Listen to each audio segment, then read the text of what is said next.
Why being vegan is so darn difficult. There are so many reasons. And in the next 45 minutes, myself and my amazing best friend and your vegan mentor are gonna show you how to navigate some of the questions. Like, can vegans get enough protein? What about the hormones from soy? Do they give you man boobs? We'll find out. Can you be vegan for the long term? 20 years here. Why am I holding this banana? And then truly, we're gonna dive deep about the absolute hardest parts of being vegan, but we do have a solution for you inside. We would love to see you there. Reminder, I'm the Bodybuilding Vegan. I've coached over 500 athletes on their fitness and health journey, and now I have brought forward the Vegan Squad coaching team so that we can help you too. Details to join are down below, but first, let's get to this webinar. I'm Alex. My Instagram name is Your Vegan Mentor. I help people with transition to veganism. I also do vegan fitness coaching, done a lot of activism. I've been vegan for 6 years. This is 100% my passion of just helping people open their eyes to animal sentience, helping the environment, creating a better future for all beings on the planet, and just inspiring people to be the change and try this really fulfilling lifestyle. He left out that I'm his best friend. Yes. My name is John, aka the Bodybuilding Vegan. That's how you guys probably meet me. I've been doing this vegan thing for a little while now, 20 years this month. So it's been the single greatest decision of my entire life outside of befriending Alex. Just kidding. Veganism is better, but this is like right in the so I've got a background in bodybuilding. I've been doing that for about 18 years. I've worked with over 500 clients, most of whom are vegan. So I've got extensive knowledge in this, and I'm excited to share with you guys a lot of the roadblocks that people run into when they're either transitioning to vegan or thinking about going vegan.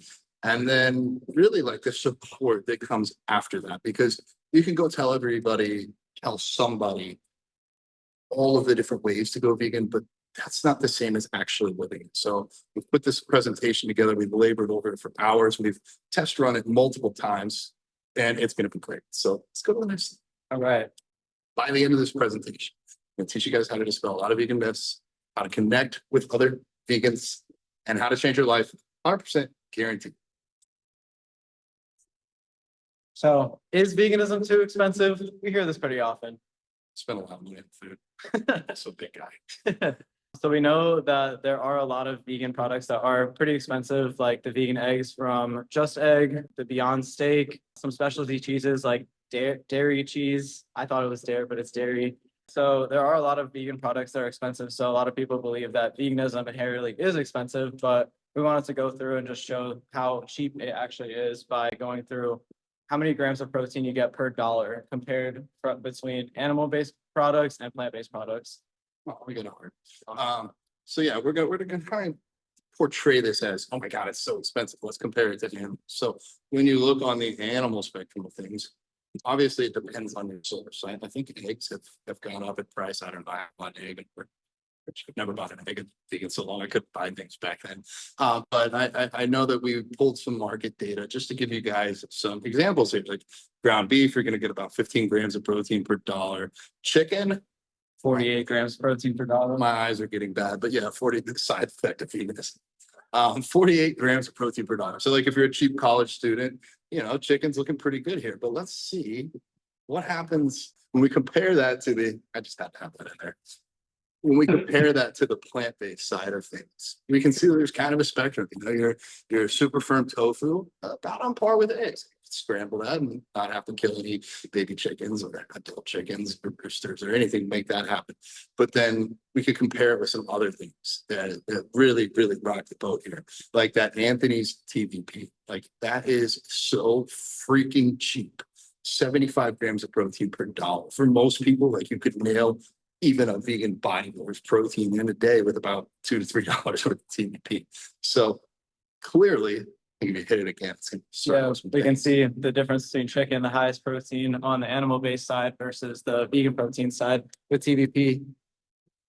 And TVP is so versatile too. Another argument or myth that we didn't put in here, but I've heard a lot that meat, it just tastes really good, but what do we season meat with? Plants. And TVP itself is so versatile. I mean, you can make it sweet, you can make it savory. You really can't do that with animal products. Like it can only really be savory, I think. I mean, at least meat based. Cheese you can. I mean, I guess maybe you could. But like, I will say TVP, I love throwing it like, especially if I'm bold, like in an oatmeal bowl, might sound weird to put TVP in there, but it'll fill it up and add a lot more protein. Again, it's dirt cheap. If you're trying to save money, why not? 100%. Yeah. Another great one is Anthony's Vital Wheat Gluten. For those who don't know, Vital Wheat Gluten is flour that's been stripped of everything except the gluten, so it's really high in protein. As you can see here, 54 grams of protein per dollar. You can make your own meat alternatives from it.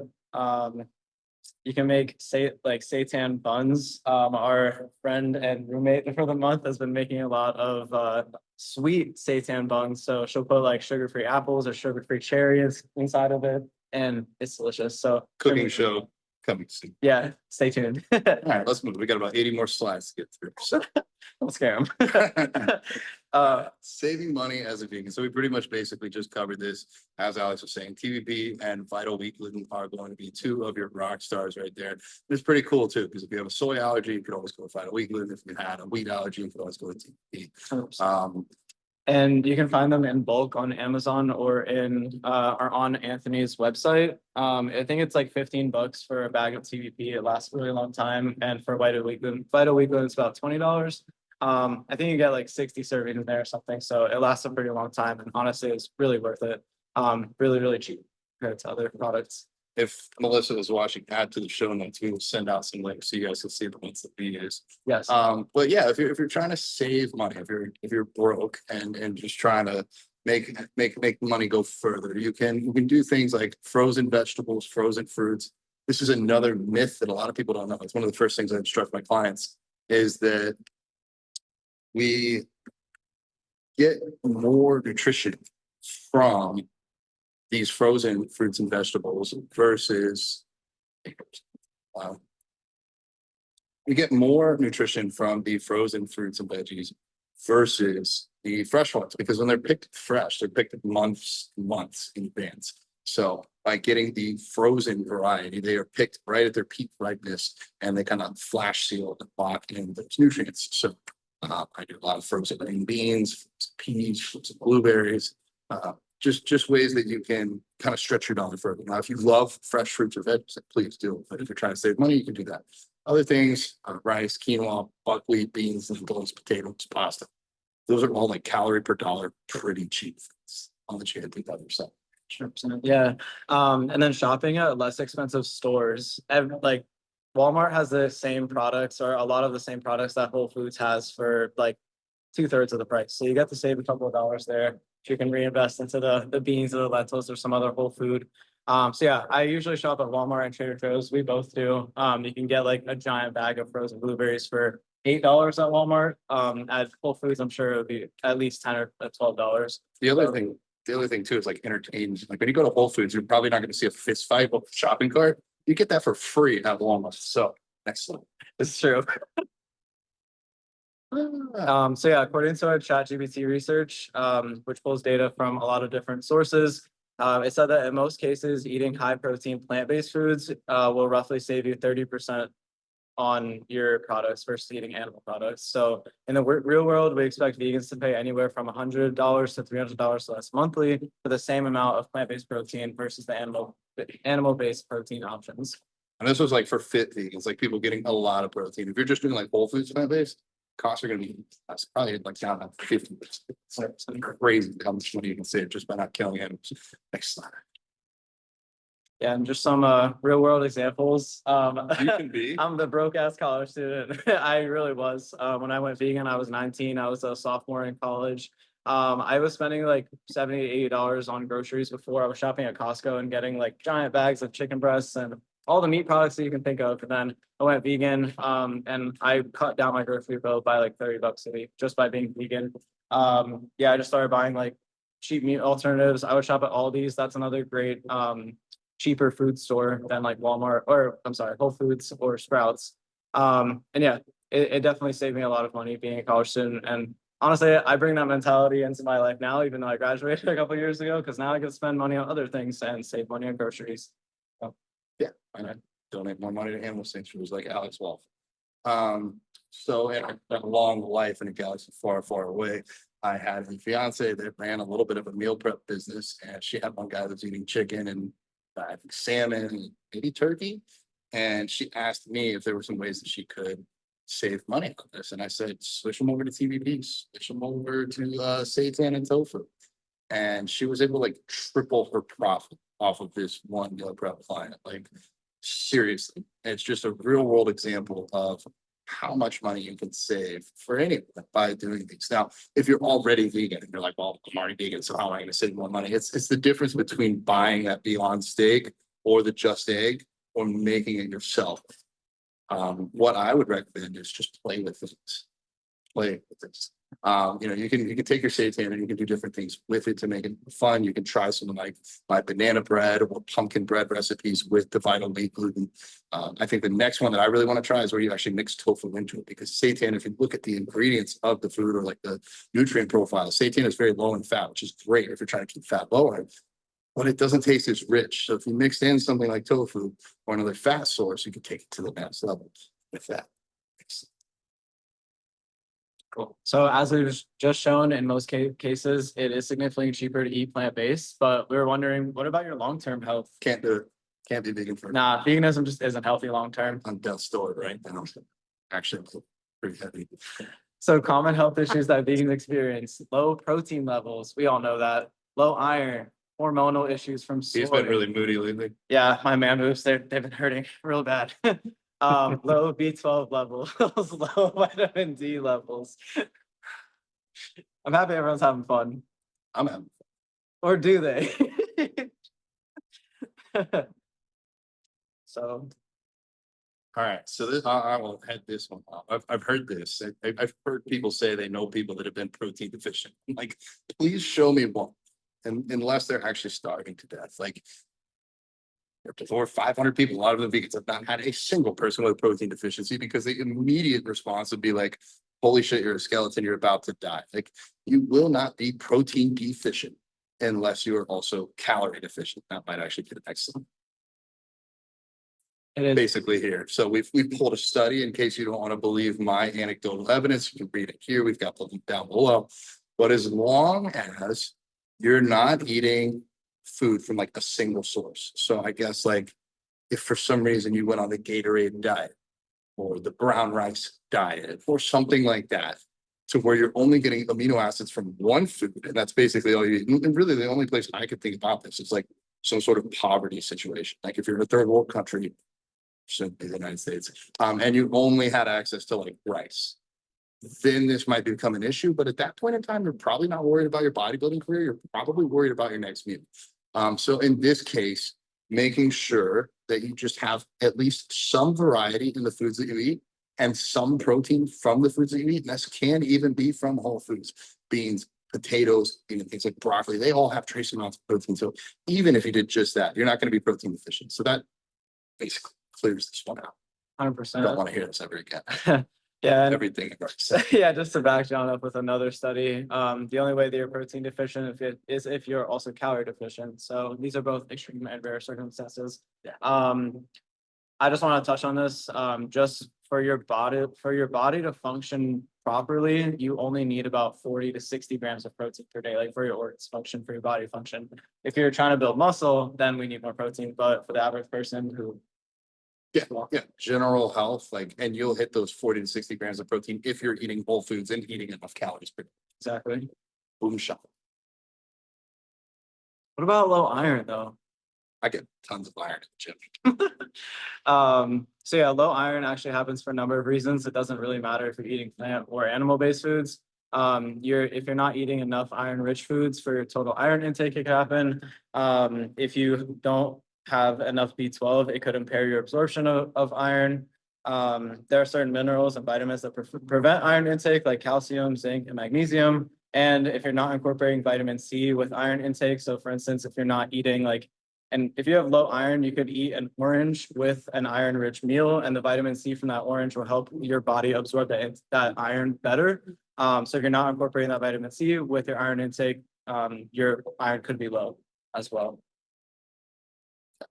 Got a study basically to back this up for, Yeah. I believe this is the one where for controlled outside of women that are menstruating, iron levels are pretty much even across the board. If you are a woman that is menstruating, then your iron levels will typically be lower, vegan or not, but vegans will be tending to be lower. So it's just something you want to keep an eye on, but it's a very easy thing to fix. I've worked on it with a number of my clients, and back to that, actually, let's go back to that previous slide if we can. Adhering to some of these things here, making sure you're not B12 deficient, make sure that you are getting some food with iron in it, and then potentially you might need to take an iron supplement. You just don't want to take that supplement at a time where the iron is going to be competing with other nutrients. So magnesium and calcium especially can shut down. Your body will just absorb those over the iron. So the trick that I've used for a lot of people is like, just take your iron right before bed with some vitamin C. And that seems to work really well for you. If you have specific issues, especially if you have blood work, reach out to me. I'm happy to help. But this has been a case that's happened with both my vegan and my non-vegan clients. A lot of non-vegan family members have had issues with iron, and I've been able to use this method to troubleshoot with them. It's fun. Such things. So the next thing that we often hear is that soy contains a lot of hormones. But actually soy contains isoflavones, which is a type of phytoestrogen. Phytoestrogen are a type of estrogen, but they're very weak compared to human estrogen or estrogen that, for instance, we find in dairy milk or a lot of animal products. But they basically act as mild mimics. So sometimes they'll block the stronger estrogen, or sometimes they'll give them a light boost. So in women who are in premenopause and they have a lot higher estrogen levels, soy can actually lower the overall activity of their estrogen. But for women who are in postmenopause that have lower estrogen, soy can help raise their estrogen levels. So in basic English, it can just help regulate your hormones. So it's definitely not this demon that people have made it out to be. And if you look into the research, the people that have been saying a lot of bad things about soy typically also own a lot of animal agriculture. They don't want you to eat soy because it eats into their profits. Yeah, just a tangent on that. If you ever look into a study yourself and read through a study, definitely just make sure to look at who it's being funded by. I've seen a lot of studies about eggs being really good for you or soy being really bad for you. And it, like John said, it's typically funded by the animal agriculture industry. So it's really important to see where that source is coming from, who that source is. Or for the Yeah, same.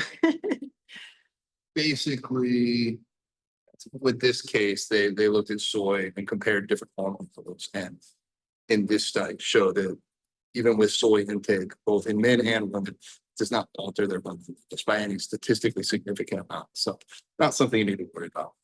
Thanks for the heart. Thank you. Hormonal issues from soy, the soy boy myth. As you can see clearly, this individual here on the left is suffering from some soy allergies, some soy issues, and did not turn into that man on the right. No, so I've been eating, probably soy-based foods for at least over 20 years now, because I was vegetarian for 3 years before I went vegan. I know I had some tofu back then. So with literal decades of soy intake, I was eating, when I didn't know anything about bodybuilding, like 200 plus grams of soy protein a day in the form of protein shakes. Because back when I was 16 in GNC, that was like the only thing I could find that was vegan, and no issues whatsoever from that. I've had a lot of blood work done, never had any issues with my hormone levels, testosterone or estrogen wise from soy. So anecdotal evidence from myself, but this is just my own story, so I'm sharing with you. All right, B12. This is another one that people really, really worry about. And as a coach, I will say it's something to be concerned with, or to at least check out. Okay, one mic working. I was like, mine off because it wasn't connected. Anyways, all right. Yeah. I just got distracted. I don't worry so much about B12. Not that it's not a serious issue, but just that it's not something that presents itself very frequently to me. Maybe 1 in every 20 clients has an issue with their B12. An issue meaning they could supplement with B12 and their quality of life would be improved. At least for myself, I used to take a lot of B12 supplements intentionally. Now, sometimes I'll get them in pre-workouts or energy drinks or possibly added to cereals or things like that. But I don't directly go out and say I need to take B12, because every time I've checked my blood work over the last decade, B12 has come back just fine or even a little elevated. But B12 is water soluble, so it doesn't even matter if it's a little bit high because your body just excretes it through urine very quickly. So another reason that you'd want to take it every day if you need to supplement with it, but typically this just isn't something that I've seen very often to worry about. The study we have here shows that people that are plant-based that also take a B12 supplement have at least, if not better, results than people that are not plant-based that do not take supplements. So kind of just shows like you can get B12 from the supplement, and we'll kind of go more into why I think in the next slide. Yep. Yeah. So a common misconception is that B12 comes from animal products themselves, but actually B12 is a bacteria which is found in soil. A lot of soil with all of the fertilization that goes on, there isn't that much B12 in soil right now anyway. So thanks to modern agriculture practices, we actually give animals the soil with B12. Give animals B12 with B12 supplements, the same ones that we can get from the store. B12 is also found in fortified foods, like some vegan milks. As John was talking about, I just got a blood test done and my B12 is through the roof. Not because I was taking supplements, but because I've been drinking copious amounts of soy milk recently, which is fortified with B12. And I was like, why is it so high? It's like astronomically high. But anyway, so yeah, if you eat fortified foods like some vegan milks, nutritional yeast, and some vegan meats, your B12 would be just fine. And then yeah, like John said, you can get a blood test to see if your B12 is low or not. Yep. Super easily fixed. Yeah. We will send out a link for that as well. All right. Vitamin D is the next one. Vitamin D. This one as a coach, I will say I have never had a client, either new or current client, test in the optimal range for vitamin D unless they were already supplemented. Not one of my clients have ever, even including construction workers, people that spend a lot of time outside in the sun, did not leave lifeguards. If they were not already supplementing with vitamin D, they were not in the optimal range here. And I think there's a few reasons for that. One, you are able to absorb radiation from the sun in your skin. However, the deck is usually stacked against, if you are a nice fair-skinned individual like Alex here, you'll probably do okay absorbing and producing your own vitamin D from the sun. The problem is, by the time he spends enough time in here, he gets a little red. So, and we don't want to get sunburned. That is a very quick way to develop cancer. Conversely, on the other side, it's people that are darker, especially Hispanic people or African Americans or Black or whatever, the type of people that we're looking at with darker skin, they do not produce as much vitamin D when they're in the sun. So they can spend longer in there, but it doesn't work. So like whatever end of the spectrum you are, basically wherever you are, if you have ears and you're hearing this, you should probably be supplementing with vitamin D if you're not already. And if you're not sure, you can get blood work done to show that you probably should. So that is another caveat there. We did not add this. Vitamin D is not like vitamin B. Vitamin D must be taken with a fat source to be absorbed. Vitamin B12 doesn't need to be taken with a fat source. It's water soluble. So vitamin D will actually build up over time. And in this case, I've had clients where it takes 6 months to get them from like this kind of low point back into that optimal range. We do have another study backing it up. Just basically explaining what John said, that vitamin D is a global health issue. Like 1 billion people worldwide are affected with vitamin D deficiency. And people of color, people with darker skin tend to not be able to absorb the UVB rays as well. And then people who are whiter like me, we get burned really quickly. So yeah, it's better just take a supplement, make sure that we have vitamin D because it's an extremely crucial vitamin that we need in our bodies. So yeah. Yep. Covered. All right. So for the long haul, and you be vegan for a long time. I don't know, 20 years feels like a long time. I was talking to somebody yesterday, she's a vegan author, she's a vegan for 41 years. And I know some people that have done this a lifetime.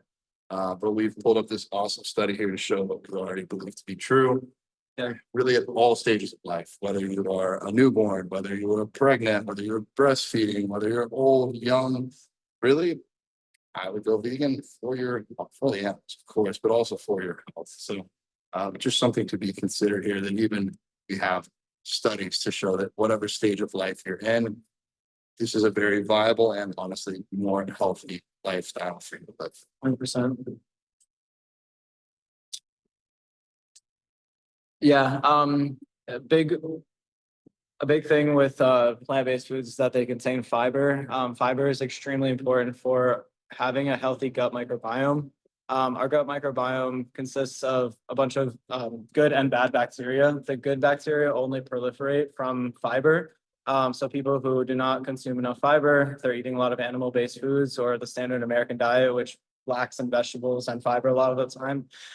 It's been linked to having a poor gut microbiome and a lot of diseases. If we include more fiber in our diets, it helps proliferate those good bacteria. And they're not only found in our gut, they've been shown to be found in every organ, like our brain, lungs, skin.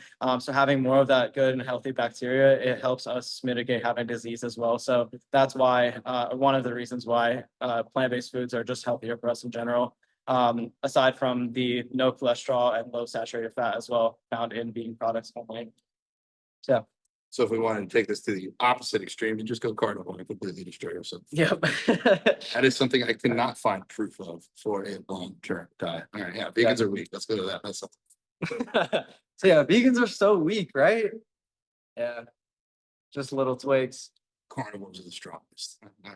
That segment nicely. I forgot. All right. So clearly we see some carnivores here. We see, you know, a nice big strong animals. A fox though, really? They're strong, they're fast. Carry you up. You're a fox and I'm a next slide. Actually, that's a fox right now. Skinny little boy. Yeah, same on the right. So yeah, I was actually vegan for a few years. By that photo on the left, I was still first year of high school. My weight class for wrestling was 130 pounds. How about you?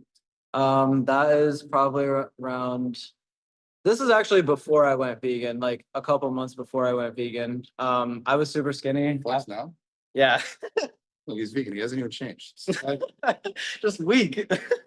But yeah, no, it was crazy. Just a small tangent. But when I went vegan, and right before I went vegan, I was eating like a ridiculous amount of animal-based protein, like 6 chicken breasts a day, eggs, turkey, deli slices, like all the lean protein products. And I was trying to bulk for the first time. I felt like shit after every single meal. Like I just felt bloated for hours on end, and like I just felt like I could take a nap after every meal that I ate. I barely made muscle in the month that or like a month or two that I was bulking on all those animal-based products. And then going vegan, like within a week or two, I felt like just stronger in the gym. I was sleeping better. I did build more muscle being as a vegan. So yeah, it's crazy how much can change on a vegan diet. All my muscles are vegans. All right, yeah. So we can compare a fox to a rhino, to an elephant, to a gorilla, to a bison, or to a horse. Fox. Be the bison. And this is our team. Yeah. Got our awesome vegan squad coaching team right here. We got Maya. She's been vegan for about a year. Allie also for about a year. Me for 20. Allie's for 6 months out of it. Yeah, 6. Yeah, 6. And then Melissa's, I think, like almost a decade. Yeah, she's 9.5. 9.5. All right. So there we go. Bunch of weak vegans. Age. All right, this is a big one. I wanted to cover this. We're gonna have to keep moving at speed, Alex. Moving at speed. Animal-based proteins are complete proteins. Yes, they are complete proteins, but do we need complete proteins? I don't remember where the slides go here. So basically, you don't need a complete protein at every meal. That is another myth that has probably been pushed out by animal agriculture industries. At the end of the day, we need amino acids. And those amino acids can be assimilated by our body. Bodies are pretty smart, effective machines. They can take these different foods and pair them together over the course of about 24 hours. So again, back to our example before, if you eat brown rice at every meal, yeah, you're probably not in a good spot. If you eat brown rice for breakfast, which is clear, and you have beans only at lunch, your body will be able to mix and match those amino acids together. But you don't need to like sit down and grab out a notebook and start looking at every meal just to make sure that they're lined up. If you get a total amount of protein in the day that is enough, eat out there. If you get a total amount of protein each day as a plant-based person, or I guess that's a non-plant-based person, your body will still be able to figure out what to do with that protein. 100%. Yeah. None of our clients have ever suffered from not getting their complete proteins. It's not a I thing. think we have a slide for that, but we'll go to this next one. I'll just run my mouth for a little bit longer. This is another big one, like the whey industry, part of the animal agriculture industry, likes to show how whey protein is the best protein, blah, blah, blah, blah, blah, blah. And they've even created studies and forms of research that are skewed to show how animal proteins are better. But when comparing real world results, yours truly, along with these people in this study, it shows that as long as the actual total amount of protein is equivalent, that's not even equivalent, the results are equivalent as well. So whey and soy basically interchangeable here as far as performance goes. So we could pick one that kills innocent animals. I don't know if that does. We can do the math. All right. Yeah. There we go. So, Yeah. yeah. Literally, I've never had a single client track their total protein intake from an amino acid perspective. Never even asked them to log in a chronometer or anything like that. As long as you get enough protein, you're going to get enough essential amino acids, assuming, again, you're mixing your foods. I had one person that tried to eat a jar of peanut butter to get their protein for the evening. Not how we want to be getting our protein. Still got people joining a little. Yeah. Yeah. All right, cool. Yeah. Vegan muscle myth busted. Yeah. Bumping into things at the gym. Yeah, and like I just wanted to say, like, my transformation 6 months, Allie's transformation about a year. She's been vegan a year. But yeah, that happened a year. John's he's been working out for like 16 years. 18, sorry. Longer than some of you have been alive. Melissa's been working out for 4 or 5 years. Not sure about Alexis, and Maya's been like, Alexis like doubled in size. yeah, on vegan. But there are really no vegan options, right? I For know. protein. I know. Go it's so back in hard. time 20 years, and yeah, there's basically no vegan options. It's like French fries and shit for middle school lunch. But now, I mean, wherever you go, almost every store, tofu, edamame, tempeh, Yeah. lentils. And just for if you're concerned with the complete proteins, even though we busted that myth, just so y'all know, all soy products are complete proteins. They have all 9 essential amino acids our bodies need. So tofu, tempeh, edamame, TVP, say grace, which is another dry version of soy. Like this. You guys haven't had edamame, but we should add that to the list of things are sitting out. They're like little puffs that you can just throw on top of cereal or Oatmeal or salad, yeah, it's awesome. And then Vidoes, which we talked about earlier. Veg protein powder, that's our favorite protein powder ever. It's organic, all clean ingredients, and it's amazing. So check it out. Nutritional yeast is also a complete protein and has natural B12 in it. And then the soy milk as well. I do love my soy milk. I've been really enjoying it recently. So the real reason people don't stay vegan, It's too what do expensive. y'all think? You just can't build muscle. It's health. Right. All right. Real reason. So it has nothing to do with money. I can't be vegan because I want to be a doctor. Or with building muscle. The biggest thing is that when you go vegan, once you see it and believe it, you cannot unsee it. So it's really hard to go back once you've seen the destruction that animal agriculture causes, and you just feel like so committed to creating a better world and being a more conscious individual. It's kind of like when you realize Santa Claus isn't real. You can try to pretend for a little bit longer that Santa Claus is going to come back, but you're like, I know my mom and dad did this. And so for me, at least, once my eyes were opened to veganism, it was like I entered into this new world where I could see new colors or broke through the matrix or what have you. And for me, at least, it was really hard. And not because of like wanting to be vegan. Like that was easy. I wanted to be vegan. The hard part was I don't think many other people had taken the pill at that point in time to see the way that the world was. So those of you that are here, thank you. You're making the world a better place, especially for people like me that have been sticking this out for a while. It's hard to be different.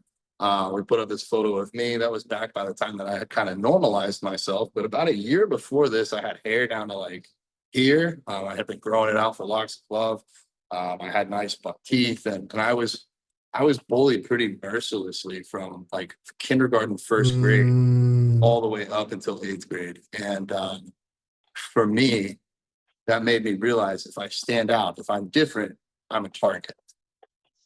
And so while I did go vegetarian at 10 years old, and I did go vegan at 13 years old, I was basically what I refer to as like a closeted vegan.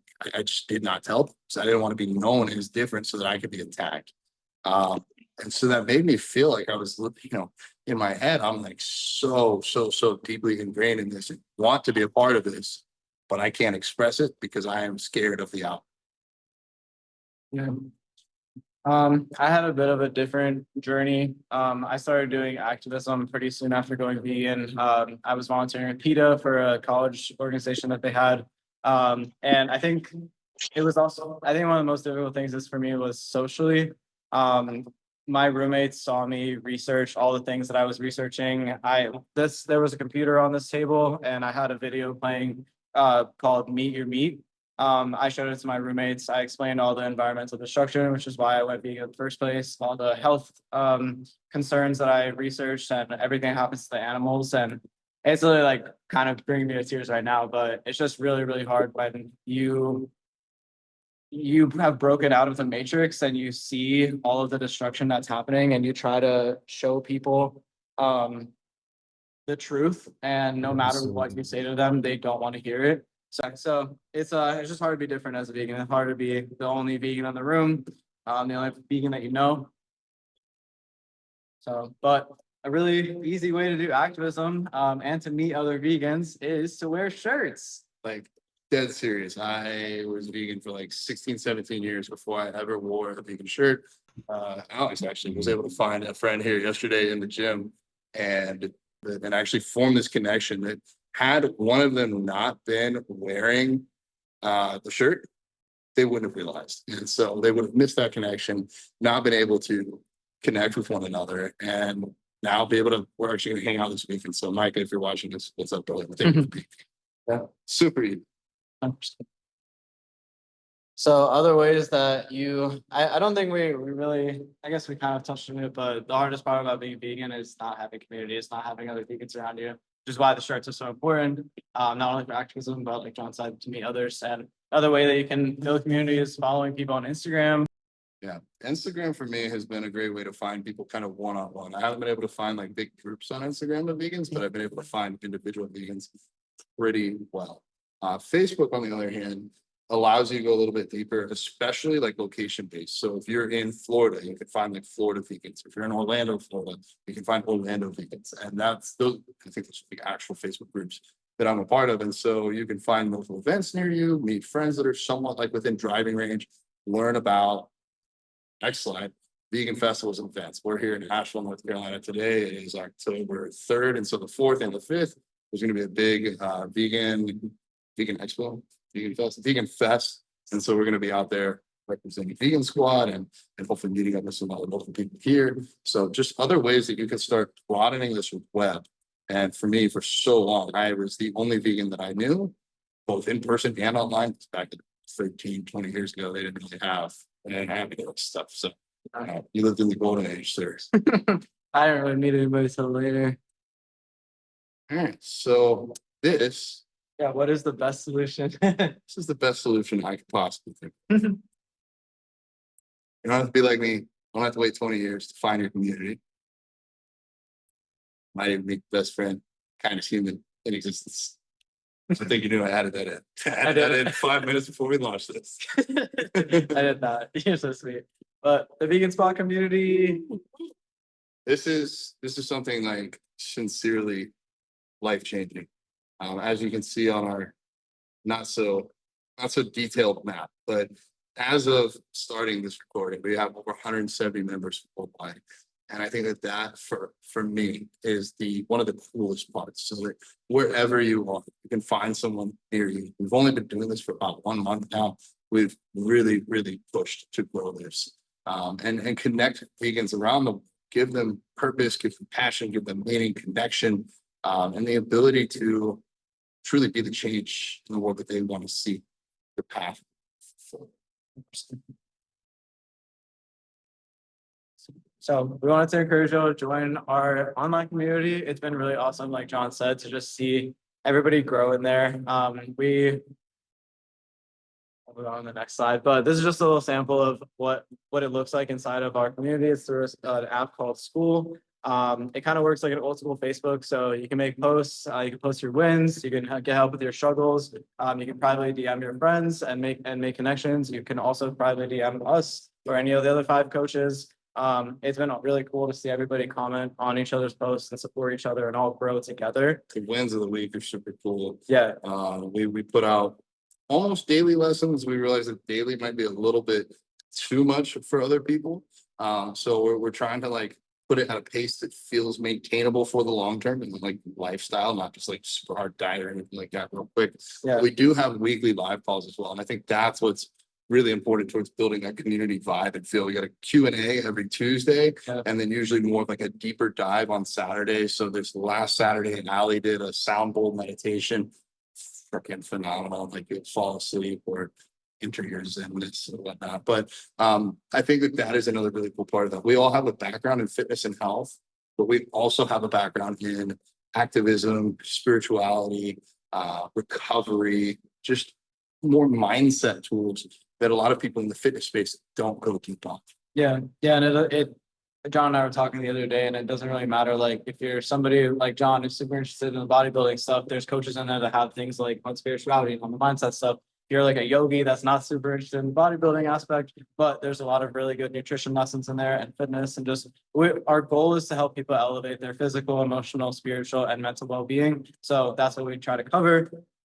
Just as an example, also I saw somebody ask for links. There will be at the end. So thank you so much for being patient and waiting.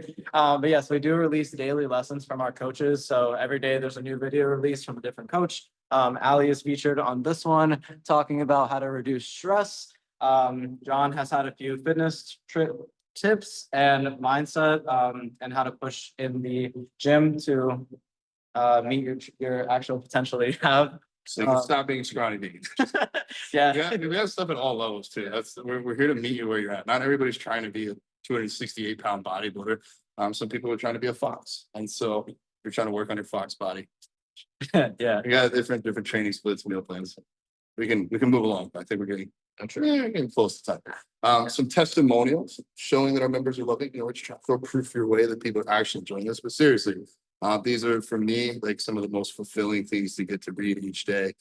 Just seeing other people winning in their own lives and being able to be supported by other people to do the same. Yeah.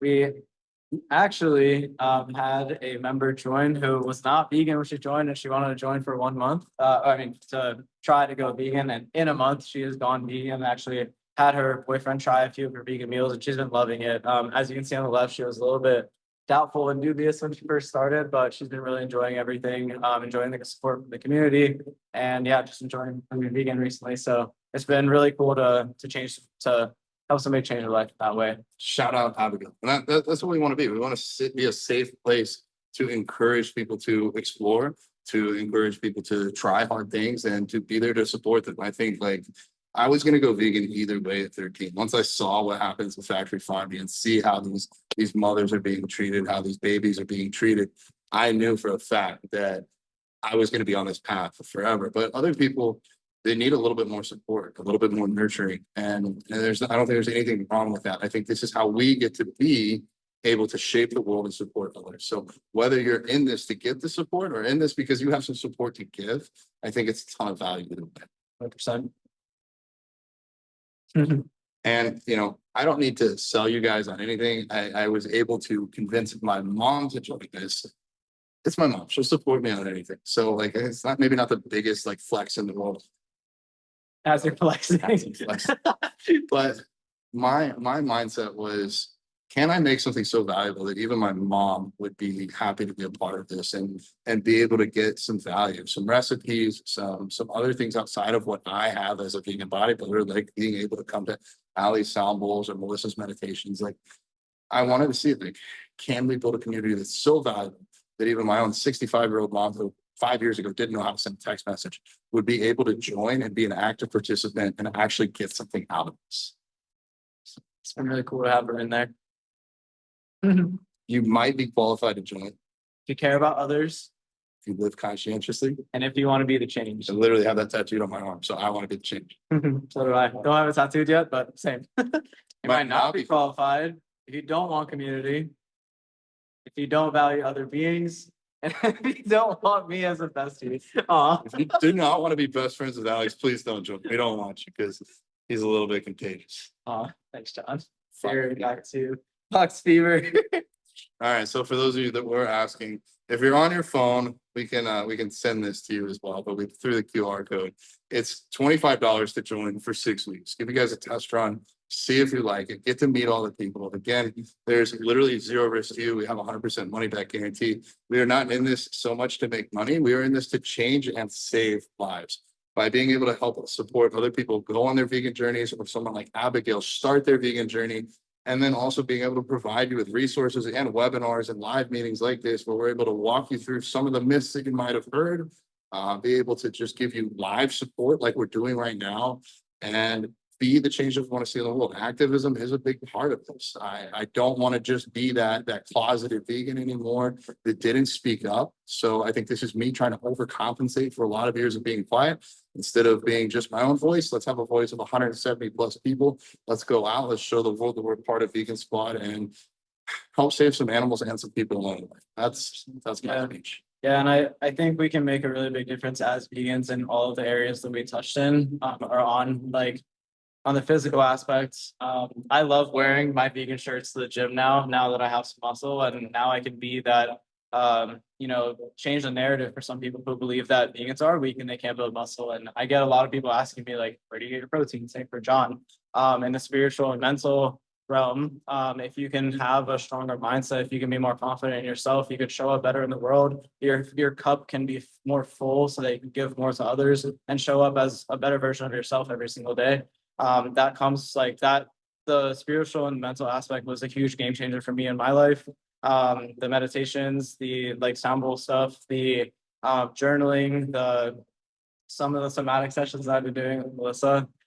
It's just helped me be a better version of myself and to see myself more clearly and to value myself and my character more than I have it before in my life. So I think it just all of this together, which is why we want to elevate that physical, spiritual, mental, and emotional, is to help us become better voices, better versions of ourselves, just more confident versions of ourselves, so that we can show up better in the world and be the change that we want to see in all those areas and pass our lessons and our voices forward. So yeah, we'd love for you to join. I will say for me, like, we're building a family here. For me, it's been a long 20 years. It's been a lot of years of feeling very alone, feeling like, oh yeah, I can have a friend and we can talk about, I don't know, video games or something, but I can't talk about some of the things that actually mean a lot to me, because they upset other people. I think it upsets other people when you remind them that they kill animals for dinner. And not having to filter myself, just being able to come as the real, authentic, crazy, silly, funny, but passionate for the animals person that I am. I've been able to build this community and this family together and find my best friends while doing the same. So this is literally what we do. I think I work 80 plus hours a week on this every single week. I know that this has been a long week for you. Yeah. Yeah, it's been a long freaking week for Alex too. So seriously, the code is Eat Vegan. It brings the course down to $25 for 6 weeks. That's our thank you to you for listening to us yap until the end of this conversation. But we hope that you learned a bit about some of the myths that will be presented. And what this does for you is it gives you a little bit more buy-in to being vegan yourself and staying vegan for the long haul, but also it gives you some ammunition. The next time somebody throws some bullshit your way, you can say, actually, that's not true. Stand your ground and show them that you know what you're talking about. And really, I mean, this isn't pushy. Like, if you don't want to be here, it's okay. That's fine. I just wish that I wasn't alone for so many years. And so I'm trying to create a safe place for other people to be a part of. So, yeah, really is family. That was all beautifully said. I agree. We rehearsed this absolutely this No, many literally. times. We are seriously in the middle of a gym. We have no Wi-Fi where we're stationed at home. So we drove to the gym and wanted to give this presentation to you guys. Really, at the end of the day, if you really want to do something bad enough, you'll find a way to make it happen. And we wanted to bring this to you, and so we did. Well, if you need the link, you can DM any of us. You can find it on our website. The code to save is Eat Vegan. Pretty simple there. But we're all here to help. So if anybody needs anything, we're here. I think it's time to take it off, sir. It's been a solid 55 minutes. Thank you, everybody. Have the best night ever. We will see you in Vegan Squad community. Yeah.